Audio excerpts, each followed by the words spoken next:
pala si Joanne. So, isa po kasi natulungan ng produkto natin na Alta Immune.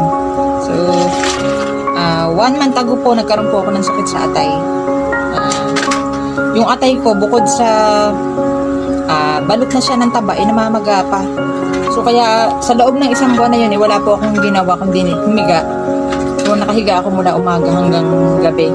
Kasi, yung pakiramdam po na parang kang nasusuka, nahihilo.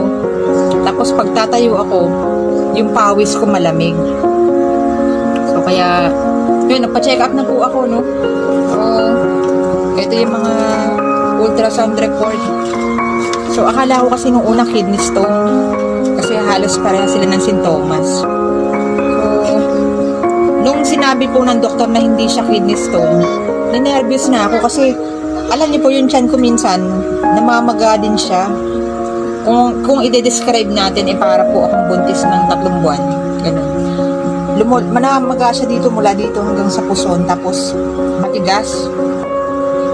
Kaya nung sinabi ng doktor na hindi siya kidney stone, iba na po talaga yung naglalaro sa isip ko, no? O iniisip ko baka may bukol na ako sa matres, o kaya mga stage 1, ganun. Kaya nagpa-ultrasound din ako ng matres. Then wala rin siyang makita din, wala. So ang sinabi po ng doktor, yung atay ko nga, yun yung namamaga. So kaya daw, ganun talaga yung pakiramdam ko. So sabi niya, yung iba nga, mas malala pa daw yung nararamdaman kaysa doon. So niresetahan ako ng doktor ng gamot. Tapos, then nakilala ko tong si Alta Immune.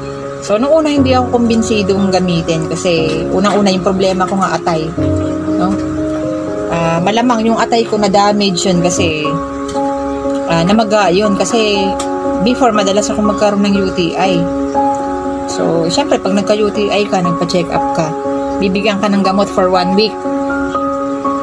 So, sa dalas kong magka-UTI, halos yung pagre-reseta ng doktor sa akin ng lingguhan, iniinom ko talaga yon. Then, hanggang huling UTI ko na nga, hindi na umayos yung pakiramdam ko. So, sa tingin ko, doon ko nakuha talaga yung pamamaga ng atay ko. So, una, hindi ako ganun kakumbinsido kasi nga atay na nga, magana nga, tapos kung ano-ano pa yung ite-take ko. So, pero pagka kasi nandun pala tayo sa point na ano tayo, yung praning ka na sa nararamdaman mo o kaya talagang sobrang sama na, lahat talaga ng posibilidad na pwede makatulong sa'yo, isusubukan mo. So, una, sinubukan ko lang siya, no?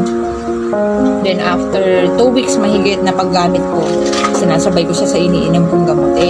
Ang laki po ng improvement, no? Kasi unang-una yung tiyan ko, yan, natanggal yung pamamaga niya. Yan. Maga po kasi talaga yan. Matambok siya dito. So, nawala yung pamamaga, tapos nakabalik na ako sa normal na ginagawa ko dati. Hindi yung pahiga-higa. So, ngayon, lahat na ng kailangan kong trabahuin, nagagawa ko na ulit. So, napaka-effective. Tingnan niyo po, hindi ko pa po nauubos yung isang bote. May resulta na agad. May epekto na. So, kaya ngayon, kinukwento ko rin talaga siya sa mga kakilala ko na baka matulungan din sila sa mga problema nila sa kalusugan. Kasi, wag naman tayo maging madamot, no? Kung nakatulong sa atin, bakit hindi natin ikukwento rin sa iba? So, yan. So, ang laki po talaga na naitulong sa akin, no? So, bukod sa natulungan niya akong gumaling sa nararamdaman ko, ayan, pakita ko lang po sa inyo, ha. Ayan, nakapangalan po yan sa akin.